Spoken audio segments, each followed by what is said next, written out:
You mentioned specifically about the role of the CIO and how's that changing. What are you seeing there in terms of, say, skill implications as well? Because again, I think with ESG responsibilities coming under the office of CIO or CTO increasingly now, that again puts new responsibilities and skill needs too.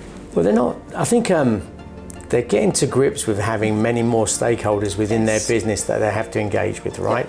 So whereas before it's technology providing a service, now with ESG almost becoming a fundamental long-term financial metric for the success of the business, they've got many more stakeholders. And let's be honest, without the long-term financial stability and growth of that business, Capex will be cut, which means their investments will be cut.